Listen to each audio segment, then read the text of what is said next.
So nice. Yes, please, for some air. All right, so everybody have pens. You can have my super cool pen. Okay. Katrina's wise. She's not letting me throw it. I wouldn't let me throw it either. There we go.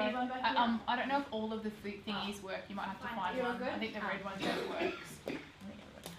Awesome. All right, so mindset 101. We're going to fill in the blanks. So beliefs equals what equals feelings equals what equals reality. Can someone tell me beliefs equals, yes, thoughts, which equal feelings,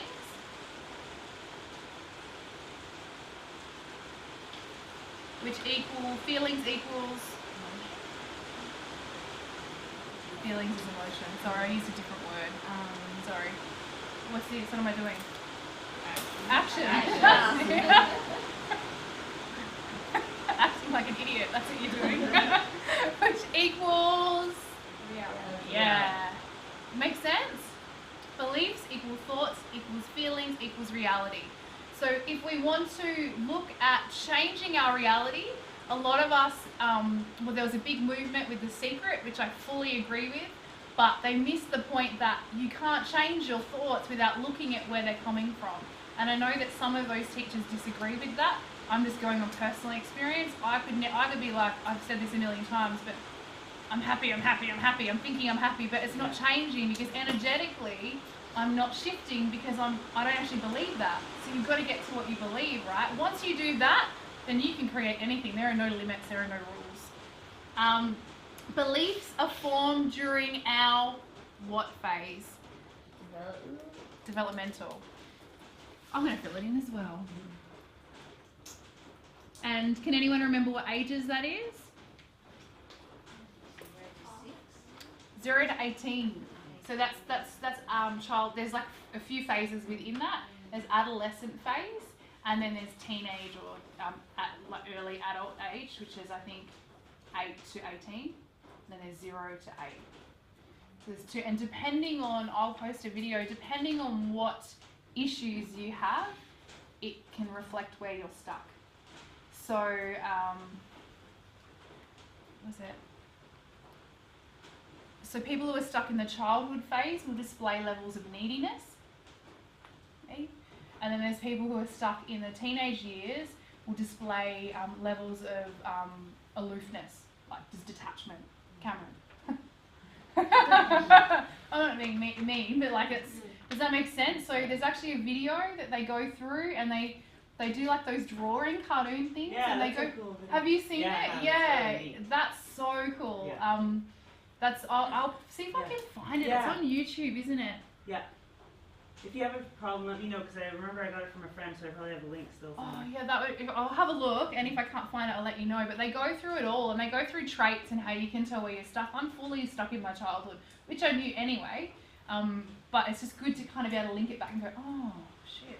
Like I know some people were really bullied really badly as teenagers at school, like violent, horrific bullying. And they show traits of being stuck in the teenage years. So it's interesting. So 0 to 18 is where we form those beliefs. Now, of course, you can form them later if something super traumatic happens. You can form them. So if you're an adult and you get into an abusive relationship, or you watch someone die, that would be pretty traumatic, in a horrific way, well then you're going to form beliefs around that. So generally beliefs are linked to something traumatic. Ones that are negative. We're only looking at negative ones. I'm not interested in ones that move you forward.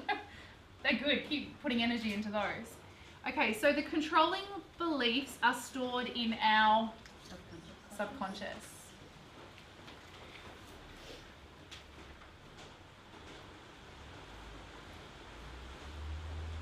So does anyone know what the other part of our mind or psychology is called?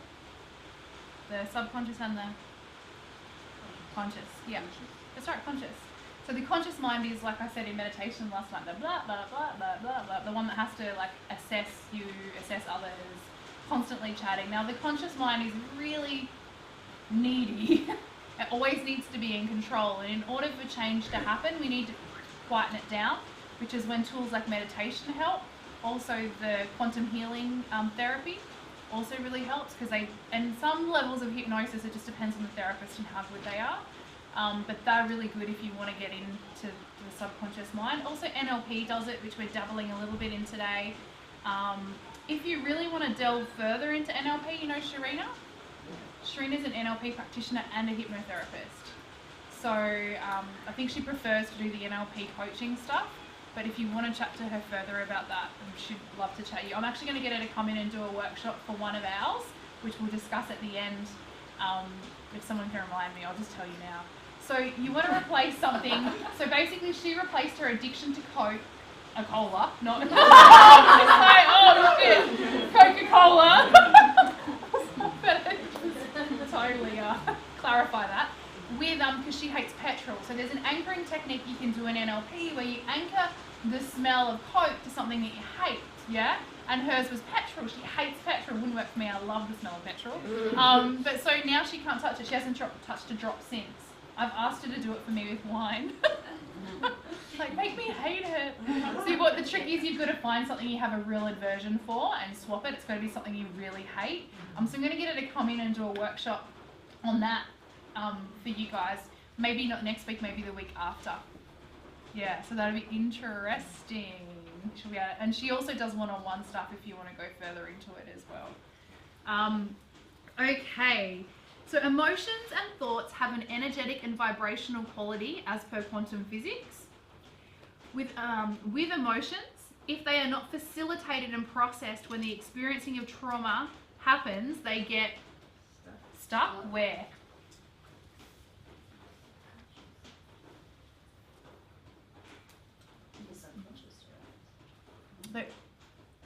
The feelings the thoughts, yeah, that would make sense because the programming, but the feelings get stuck in our body. Yeah, and that's when they manifest into illness. Anyone heard of Louise Hay? Yeah, you know, amazing stuff. So, and I spoke to you last week briefly, Dolores Cannon. If you haven't looked her up yet, write her name down and look. Did you look her up? Yeah. She's amazing, isn't she? Oh yeah. Oh, I love her. She did like so many years of study. So her therapy surpasses the conscious mind, surpasses the next level of brain waves, and then goes directly into the subconscious mind. And through her 20 years of, or even more, of study, of speaking to the subconscious, people can't remember when they come out of it. Like, they're all filmed, they have no idea what they're saying. From her experience, what she's discovered is that resentment, anger, fear, all these unresolved emotions manifest into cancers. So, and that's not just one person saying it, it's consecutively, consistently, different people from all over the world, their subconscious minds coming back and saying exactly the same thing. The other creepy deepy thing about that is when she goes into this state with them and talks to the subconscious mind, every single person's voice changes to pretty much exactly the same voice. That's how she knows she's tapped into the subconscious. Now that is trippy. This is not just 2 years of work, this is 20 years of work. Is this Dolores Cannon? Dolores Cannon, yeah. She's passed now. She died of an accident. I think we were saying, because everyone's like, how did she die then? I was like, yeah, I know, let's look. She died just of an accident. She just slipped away. Obviously her time was up. She was older. But she, yeah. That's what I'm going to Sydney to have done with one of her facilitators. Got a lot of questions for my subconscious. Thankfully we have 3 hours. I've got a list of demands that I want sorted. I'm not sure if that's right. I know, right? It's probably not. I messaged the lady, I'm like, can I bring questions? She's like, yeah, but we'll figure it out at the beginning, you know, what's suitable. I'm like, I want to get rid of this. It's going, I'm done. Okay, so when, I should have put brackets. So when the emotion's stuck in our body, so if we just take a moment to think about someone in your life that you know or don't know that well, that has a lot of anger issues or is depressed, which is nothing wrong with either, what are they physically, can you physically see it in them? The physiology, like we're very... And angry people, I notice, as they age, they end up with no mouth. Have you noticed that? Number 4. He's angry. I can tell he's angry. And you can feel their energy coming before they come. You know, there's some people, it's just like they enter a room with that energy, that anger before you know they're there. It's like, whoa, dude, just fucking facilitate some of that shit, please. Like, you're wigging me out. Like, there's just some people you just can't be around because they haven't processed that. So when we are in that state and we have that trauma and we don't facilitate it, we don't intellectualize it, we don't release it as a child, that's when the incorrect beliefs are formed. So for example, say you're in primary school and everyone else gets picked in the sports team before you every time. Now that's going to upset a little kid after a while. That was me. Oh, but you're not really worried about it now, are you? No. But it does change the process of your life. Yeah, absolutely. And I was rubbish at sport. I've got my mum still keeps scrapbooks of every 7th place I've got. There are only 7 in a race. Once I got a 2nd. Yeah. There were 2 in a race. Oh, I knew you were going to say that. That was phenomenal. Yeah. Don't tell anybody that. Just say I got 2nd. Yeah. The thing is, kids, that we I don't know, as a kid I was like that happened as well, and I would take away from that I'm not worthy of belonging anywhere. That was the underlying belief. I didn't understand that because I was too young to understand, but and you don't want to talk about it because it's not cool to like talk about it, but then that leaves you with this inferior or false belief that you're not worthy to belong. And so then then the carry-on effect of that changes everything. How you relate to people, you know, maybe you become a bit of a loner or you keep people at arm's length. Maybe you sabotage relationships before they get a chance to because you think that you're not worthy of one that's going to get ruined anyway. Did that.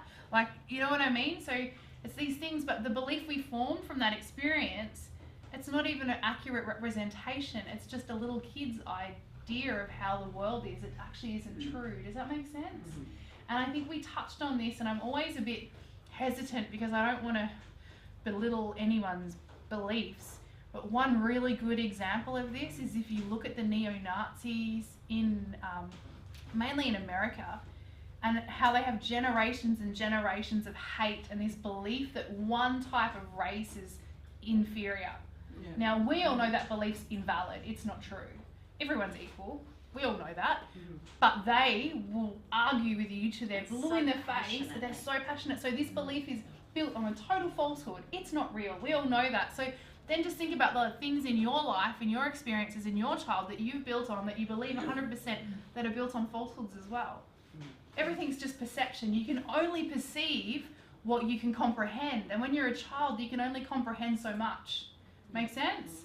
Yeah, like parents fighting or one parent not being nice. Like it all affects us. But the key is that if we can identify it, we can change it. Make sense? Mm-hmm. So cool, isn't it? So what you're saying is we have to change it for the kids between that developmental age.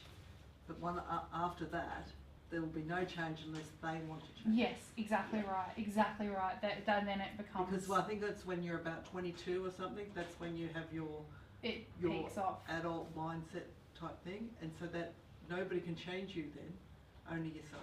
Exactly. Is that right? Can I get a photo of us all today as well, if I can, please? Cool. Yeah. We can do a cool pose.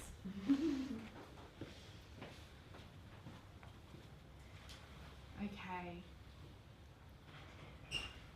And can you feel the shiftness of lightness that's kind of changed? Isn't that interesting? Yeah. So cool. Do you feel better about this one? I see smiles. Yeah. Happiness. Wow, guys. Okay. Now, let's get moving back to our meditation spots. Bazza here. Good. Let's go, Bazza.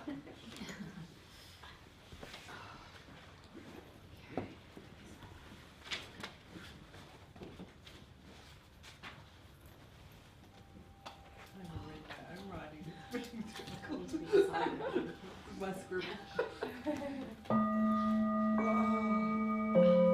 So closing down the eyes, just allowing ourselves to come back into our breath. we inhale, we feel the tummy rising. As we exhale, we feel it falling. Inhale, chest expand. Exhale, chest contracts.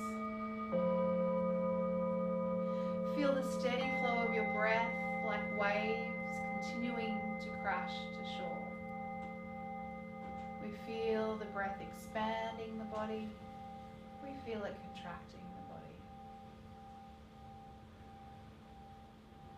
You're now standing in front of the house that you would own in 20 years if you continued to make health changes. Keeping in mind that with health changes come other changes, we become more motivated. Academically or career-wise, we become more motivated and more balanced financially.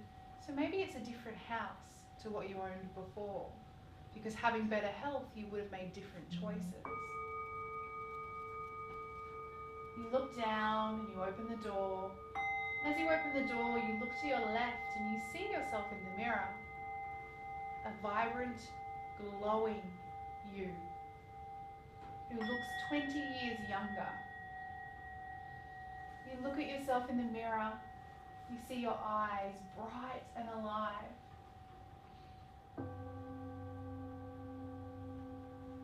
They are instilled with wisdom and love and compassion. You look at your face and you smile. You're overcome with gratitude. You look down at your physique, one of strength, mobility, flexibility, one that does not look at all its age.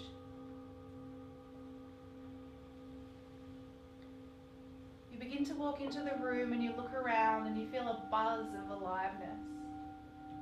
There are friends and there are family. You look to the table and you see an array of beautiful, healthy food.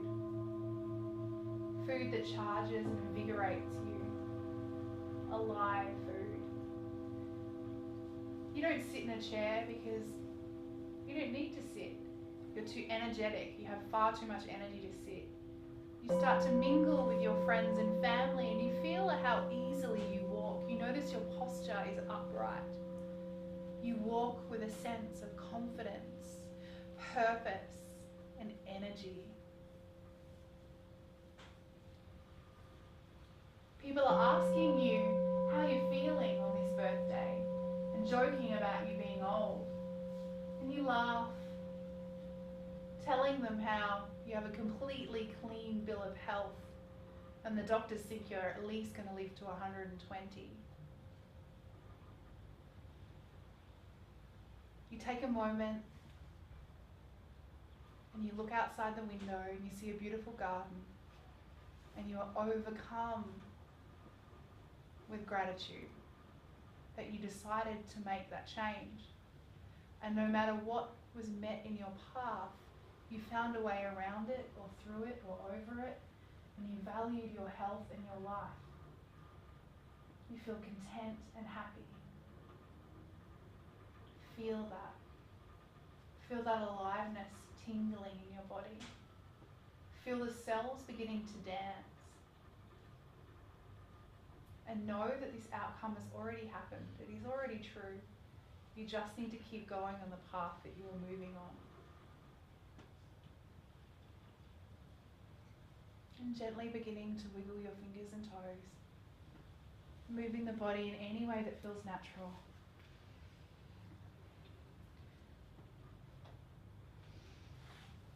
And then maneuvering ourselves back. Is that one better? Yes. Heaps better, right? Mm-hmm. Oh, what a party. It was a great one. I was there, of course. It was fun. All right. Now, can you sense how different everyone is now? It's almost like a sense of relief, like, oh thank God. So, I'm going to read through this because if I don't read through it, sometimes I forget what I want to say. So I'll read through it and then we'll discuss. There are two driving forces for remember that I'm dyslexic, so my grammar and pragmatic semantic sense just doesn't exist. There are two driving forces for humans, not of humans. One is to gain pleasure and the other is to avoid pain. The stronger of the two is the desire to avoid pain. If we have two options that are painful, we will choose the least painful. Use this technique to help you overcome bad unconscious habits. So instead of seeing that relieving glass of wine, instead of seeing that as a relieving glass of wine, see it as the thing that is actually keeping you in the current state of pain. It is the thing that is stopping you from your desired outcome, potentially causing you an early death. My gosh, I really need to wear my glasses when I'm typing. There's like a thing in there. I'm like, oh my God. This is cryptic. Yeah, it's cryptic. It's totally cryptic. It's like secret language. It's the Illuminati. We are wired to want instant gratification. Now, you can look at the evolution of that in society from 20, 30 years ago to now. As the humans have evolved, we've put into place all these wonderful, instantly gratifying things. These things is one of them. We don't want to wait for stuff anymore. If I don't get back to somebody, sometimes, I'm pretty notorious for taking at least a day, but sometimes if I don't get back to someone in an hour, they will like ring again. It's like, okay, all right, I'm getting there as soon as I can. It's not their fault. They're not meaning to be offensive at all. It's just they're conditioned to do that. Like we all are. We want things now. Now. Can you notice that around kids particularly, right? Yeah, let's just say, oh my God, yes. Oh my God, there's still more errors. Look around the world, it's now built on that need. We need to see instant gratifications for things that, for what they are. In many cases, they're excuses from us getting to our goal. So what I mean by that is the thing that we find instantly gratifying generally isn't good for us. Mm-hmm. So Notice that? Like, yes. It's like, and hate it. yeah, it's like that bit of chocolate. I need it, I just need it now. Do you need it? Probably not. No, I want it. You want it, exactly. But then that's when we need to kick in. Well, What these do we people, really want? what do we really, That exactly correct. So this, Okay, but what do we really need? yeah. Let's So look at true, it. it's so true, you're so right. Like, we've got to look at it for what it is. Like, it's not this instantly sugary, gratifying treat that brings us much pleasure for 30 seconds. It is actually the thing that if we consistently indulge in, which we will if we create that habit because they're laced with sugar, which is addictive, okay? So they want us to get addicted to this shit because this shit is what keeps majority of people that are in powers that be rich. And do you notice when you want it is when you're tired? Yeah. Stressed, so we're conditioned. So what you need to do is go, well, is this actually a bit of chocolate? Is this going to give me pleasure? Or is it going to get this bit of paper out? Read this bit of paper, because this is what I don't want. And if I consistently indulge in this, I am going to get that outcome. It's no joke. It's no joke. Like, I did my rant video this week because I've known so many people that have passed away in the last month of illnesses that were avoidable. They were purely lifestyle and diet related. Like, it's not a fucking joke. It is our life. Like, I know I seem really aggressive. I don't mean to, but I'm passionate. Like, there's no other way to look at it. It's your life. It's so easy to go, oh, I've got time. No, you don't have time. Time's now. We've got to change now. Yeah, so that's when you see that chocolate, see that. Get angry at the chocolate. Throw the chocolate. I don't fucking want that. I'm not going to, do you know what I mean? I'm bad. Me is I've associated wine with relaxation. And when you grow up in a family that do that, you learn those habits. It's just a habit. You don't need it. It's a habit. You can break it. You've just got to choose a different outcome. You've got to see it for what it is. Don't see it for what they tell you it is.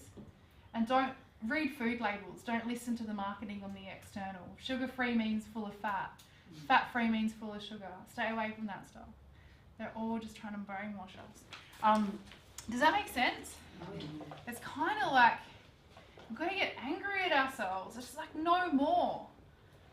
I had a bit of a revelation connection. Yeah, please, I would love that. I was at the airport this week, and I had worked a lot, and I was traveling a lot, and I was in Sydney in the lounge, and I realized I really wanted some food, like to sort of stuff myself. Like I felt like I felt a void. Like, you know what I mean? So I was getting popcorn and whatnot, and I've been sugar-free for a little while, and so I'm trying to get popcorn or some, whatever, anything just to sort of, I felt like I wanted to stuff myself. Yeah. Anyway, so a binge. And I realized that I was tired, and I thought, okay, so what can I actually do to myself when I'm tired? So I recognized that. That was all. And I know that sounds, like, well, what kind of revelation is that? That's a big deal. And it's recognizing, okay, so when I want to stuff myself, or when I need to feel like I got to get away, I don't know how to escape. It's because I'm tired. Okay, so what can I do now when I'm in the lounge, or when I'm working really hard and I'm super tired? What could I use instead? And burpees. Tea, or music, or something. Yes, absolutely, like totally. Something calming. Totally. My body really wanted to it needed detach. it needs some downtime. Like, it needs to relax. It doesn't need to feel crazy and to have a constant battle with myself. Why are you getting popcorn? Why are you going back to what It just needs to chill out. What about sitting on the ground? I find that instantly detaches me. I don't Yeah. try it. Come and take her away at the airport. Yeah. I found out what I need. I got it. I'm cool. I'm covered now. Like, I think I got it. Yeah. But I think it was just needing to recognize Yeah, that. that's amazing. That is epic, because you recognized it. So the first sign of breaking a cycle is recognizing the cycle, and then identifying what you need. It's just a replacer. So the same thing, Sharina replaced the Coke with the petrol, so the more painful outcome. So you've done the opposite. You've replaced the painful of the binging for not good, and you've replaced it with a positive. Taking care of yourself. Yeah, exactly. So it's the same. It's the same for all of us. That's awesome. That's so good. So good. It's about breaking the momentum, which we spoke about. Like I said, if you're starting to feel like you're getting in a funk and you're getting angry, like me when I see someone come up and do that to me because I was going on about that guy, I could just feel the momentum of me complaining about it building. I need to stop it. Normally, if I'm like that, I'll just, it sounds weird, if Cameron's not around to do Demon Be Gone on my forehead, I'll go splash water on my face just to break my pattern. Or I'll go, like, literally put the shower on cold water, and I'll just put my head under it, because instantly shocks me. It completely breaks my pattern. But you've got to recognize you're about to go off on that tangent and redirect yourself, just like Caesar Milan. Right. With the dogs, same thing. He's redirecting their brain. So they're fixated, that then redirects them. So they've forgotten about that. So you just basically seeing yourself. Make sense? Yeah. Yeah. I noticed when we had my daughter's two boys' birthdays the other week, and we binged on the chocolate. I was so crook on that Monday, like I couldn't even function. I couldn't even think. I think I went to class and I just couldn't even do it. I'm like, sugar hangover. It was the worst hangover I've ever had in my life. Yeah. I didn't have one drop of alcohol. Yeah, it's the food, the sugar. And I was like it all, like that was on the Sunday we had that, we finished there at 2 o'clock. I was like it all Monday. I was like, oh my God. Your body was like, what the hell? I can't, my head was banging, my eyes were just feeling, I just felt the worst hangover ever. So interesting, that was just isn't the sugar, obviously. It's the sugar. It was all those Maltesers and stuff that I ate. So if we can think of that before, isn't it funny though, because we still drink even though most of us get terrible hangovers. Yeah. Yeah, we still do. I'm at the point now where I won't, like I've figured out I can stop it because the pain of my hangover, like ask Cameron or anyone that's been in my house, you can hear me vomiting like 3 streets away. all day vomiting. Like yeah. And so I now go, okay, no, that's enough. Like I'm gonna actually just sip soda water, I'll have a few drinks out, I might drink some Red Bull, and I'm done, because I just can't deal with that hangover. So you've got to look at it that way. If it's the sugar or the fat or the wine or the whatever you're consuming, it's going to make you feel shit afterwards. If we can have that insightfulness first. Did they have any healthy food at the party for you? Yes, lots of healthy food. Plenty of healthy food. You ate the chocolate? Yes, of course. Yeah, I would have probably ate it too. They're like my favourite. It's torture. I don't even want to look at them again. Well, that's a good thing, right? Yeah, totally. That's Sort of. totally a good thing. Sort of. But that's what we do every Monday when you're young. I'm never drinking ever Never again. drinking again. Comes Friday, sure, it's fine. You saw me on that day. I was like really suffering, wasn't I? And I was sweating, everything. I was just so. Almost like a detox I was almost. like, oh my god. But everything. I couldn't even lift the weights. I couldn't do anything. Like. It was You need just to stay away from sugar. Yeah, that's it. Definitely. Definitely. So what we're going to do is we're going to list 5 things now that we do. So they're masquerading as pleasure in your life that are actually causing you long-term pain. Wine. Yeah. I could have written that on everyone too. Wine. Wine. Would you mind awfully if I left? No. Apologies. My daughter's in a soccer grand final. Oh, so yeah. we've got it. That's so Yeah, she's 12 and it's her first year, so yeah, they're all very excited, so I'm going to stop with the labels. Thank you. Bye, girls. Thank you so much for coming. Thank you, Kate, as always. So you love them. It's not a bad thing necessarily, but it's when you're dependent on something.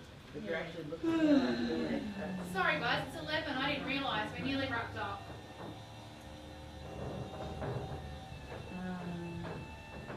It's a cup of tea day today, isn't it? Tea. Yes, tea and reading on the couch. Oh, there's some really nice spearmint and licorice tea. Oh, yum! I love licorice. Oh, coffee. Coffee is Do you not like licorice, Shari? Oh, I love it. Yeah, that's cool because Cameron doesn't either. He gives me all the licorice jelly beans. Yeah, I love them too. Yeah, it's good, isn't it? Yum. Sorry, talking about sugar. It is an addiction. I stopped It is. drinking tea in that first 6-week challenge back in November because I couldn't drink it without sugar. Oh, I tried cutting down a little bit, going cold turkey. You couldn't do it. I just won't drink it for 6 weeks. And I haven't drank it since. Oh, wow. Well, you broke that pattern. I was having like 2 teaspoons of sugar. And how many between teas a day 2 were and you having? 5 a day. Whoa, that's like 10 teaspoons of sugar. Holy crap balls. That's like a can of Coke. Wowzers. Yeah, I'm glad you stopped that. I'm just going to put for my non-organic meat. Desperate. Yeah, desperate to find something Yeah, else. desperate to find something. Shall we see? Actually. So how are we going with that? Does anyone want to share any? Like you don't have to, it's not compulsory, but it'd just be, I think it'd be nice to share. Laziness. Yeah, like I could sit on the couch and for an hour and watch a movie or something, but if I keep doing that, like Yeah. But an hour on the couch watching a movie is okay. If it's every day. yeah. If it's every day and I sleep in, like I Every wake up day? at 11, 12 because I usually work in the afternoon. Well, you work late though. I remember talking to you about that. Yeah, but it's laziness already. You could get up after 8 hours sleep. Yeah. 6. Yeah. I need 8. I need 8 too. So I'm a sleeper. I like sleep. Yeah. It's interesting. It's the consistency. So you're right, Sash. Like just doing it once or twice is fine. Like I find that we like Brooklyn Nine-Nine. Have you ever seen that show? It's really funny. And we like Netflix. So we were getting in the habit where we were watching Netflix every night from like 7 o'clock. But like I just found I wasn't developing myself enough and learning enough skills. So I went, you know what? No, we'll watch one episode of Brooklyn Nine-Nine while we're eating, which is not mindful eating, and then we go back to work or study. And like just shifting that, like making that we're now progressing and I feel like I'm moving forward. I don't feel stuck anymore. Does that make sense? So it's not about saying no. It's about making sure that it's not moving you away from where you need to go. Sleeping in, I guess, is a big one for people that do the early classes. Like sometimes, you know, it's easier to turn off that snooze because it's so warm in bed.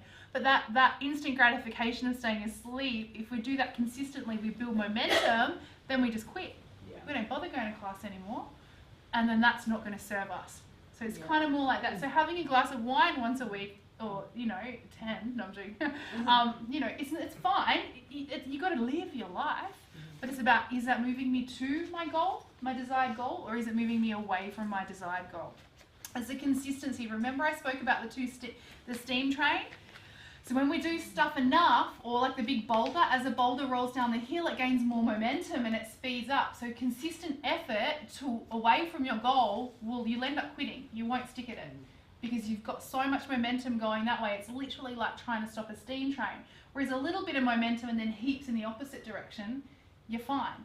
It's the same as if your body's alkaline and your body's healthy and you have something sugary. There's enough buffers and alkaline buffers in the body to flush that sugar out, because the majority of what you eat is alkalizing. Yeah. So it's okay, you can have it, it's no drama. But if you're acid, eventually that will crystallize and you'll end up getting things like cancer, because there's no balance. Does that make sense? It's where is the majority of your focus and actions based in? Is it based in moving to your goal, or is it based in moving away from your goal?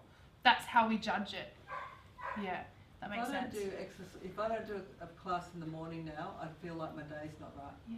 So do I. I just So feel the whole Yeah. day, the momentum of the whole day is like out.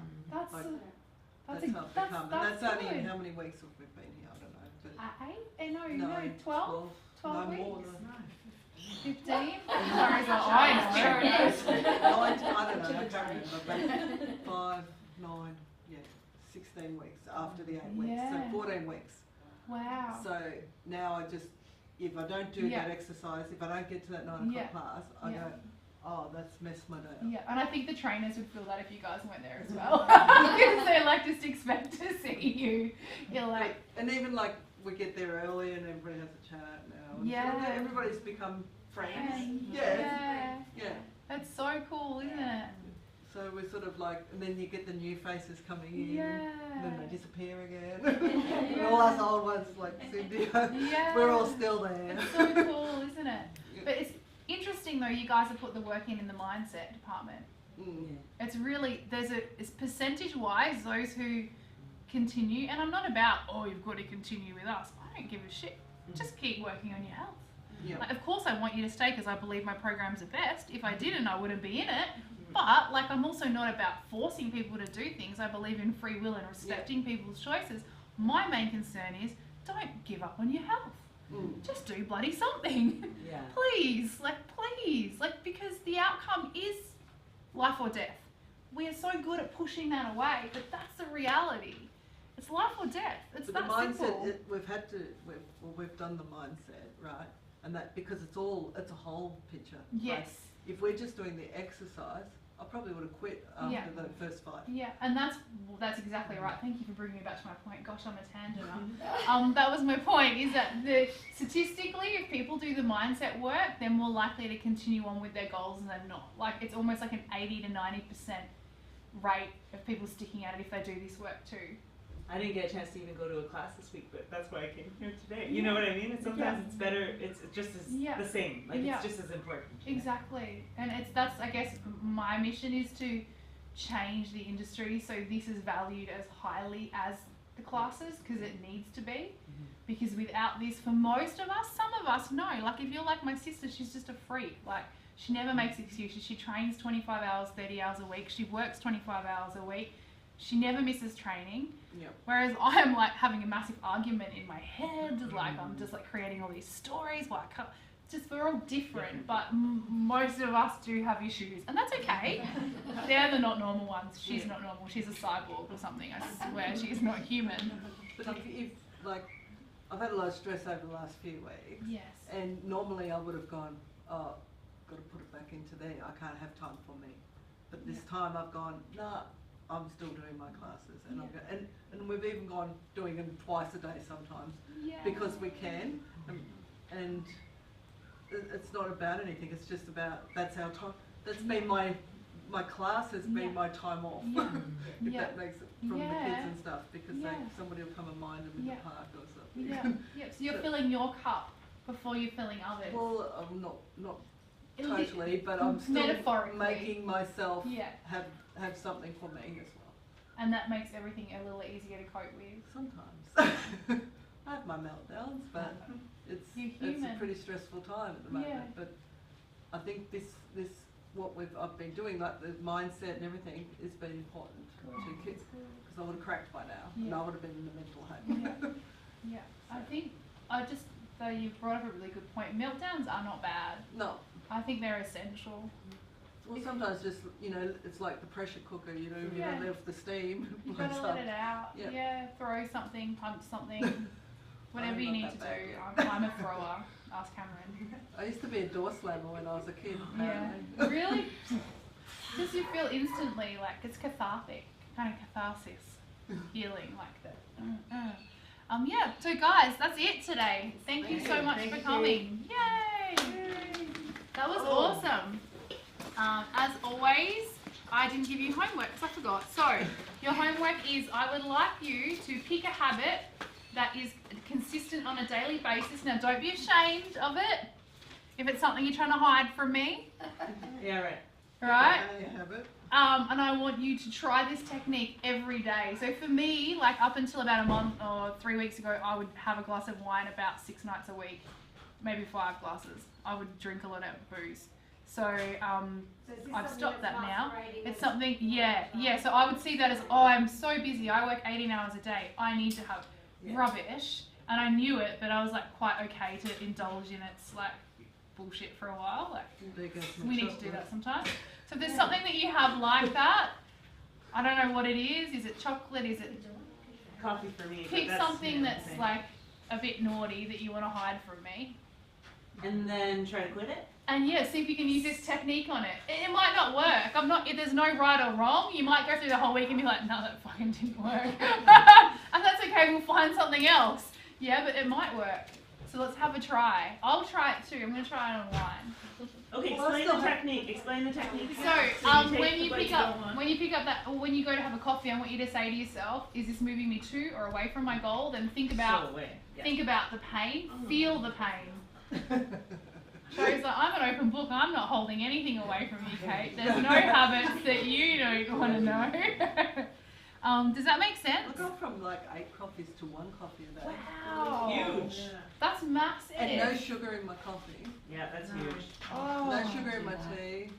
I'm a slave to coffee. I am its bitch. I have 1 a day. I literally am. Well, actually, this week we have 1, and then I go, oh, I'm just going to go and get a piccolo now. Oh, so good. Just so it's, Little, yeah, and that's mainly coffee. yeah. So this week we sort of had two a day. Yeah, but before still, that we've been only having one coffee a day. it's insane. But we make it a bit of a, like, we actually go out and don't even have any coffee at home. Yeah, good. So to have a coffee, I've got to go Yeah. nice. somewhere and have a coffee. It's a thing. You get to do it together. Yeah. That's wicked. That's really cool. I'm sure we can all think of habits. Yeah, Are we going to get a picture? Yeah, thank you for reminding me. You're a star. Cam, can you take a picture maybe?